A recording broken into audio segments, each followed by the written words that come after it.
Good morning all, CamelbackTrading.org coming to you this Thursday morning, June 6th, looking at Window Trader's market profile of the ES and NQ. So as you can see, so far I've already marked new all-time highs in the overnight for both ES and NQ. So that happens a lot when you continually hit new highs, especially when you finish near the highs of the day. The overnight goes and makes new highs after that.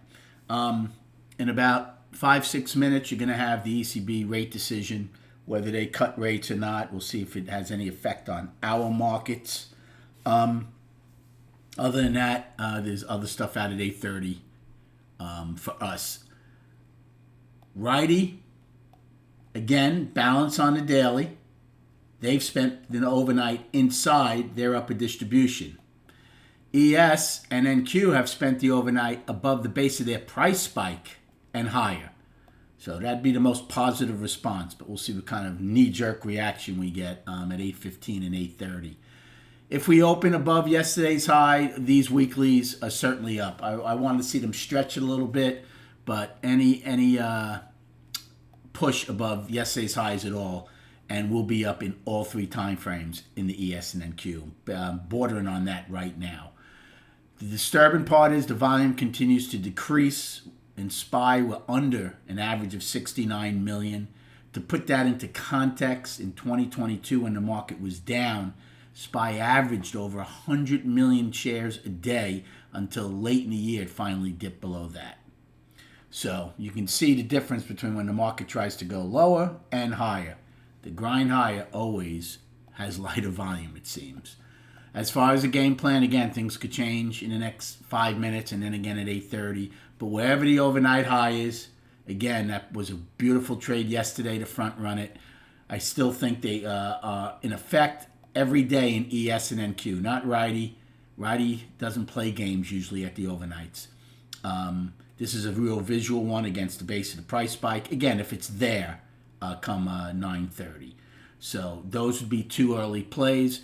Again, above the overnight highs, you're in uncharted territory. Okay? I know people use fibs and they'll use range extensions and everything else, and that's fine.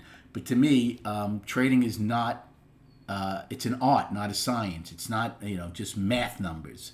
So, and that's what I think a lot of times get people in trouble. Yesterday's a beautiful example. The market kept stretching up. Like, well, we can't go higher. We reached this fib. We reached that. And guess what? We did keep going higher. So the profile, I think, paints a perfect picture of what the market is trying to tell us. Okay? And then chart-wise, now so above the overnight high, there's nothing. On the way down now, there are things. We have the base of the, besides the overnight low, wherever that might be, you're going to have the price probe, and then we have the double distribution day, so there are things. Obviously, if we open up inside of yesterday's range, good chance you're going to open in value and balance. It'll be not good risk reward, but there'll still be some things to lean on, such as the single prints. And then chart-wise, so here's the weekly. Again, you could basically call it up now, but certainly we'll be calling it up if they take out yesterday's high, coming out of a 3-week balance.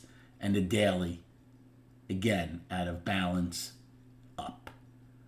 Good luck trading today. Thank you very much for liking and subscribing to this channel. And we'll recap at 4 p.m.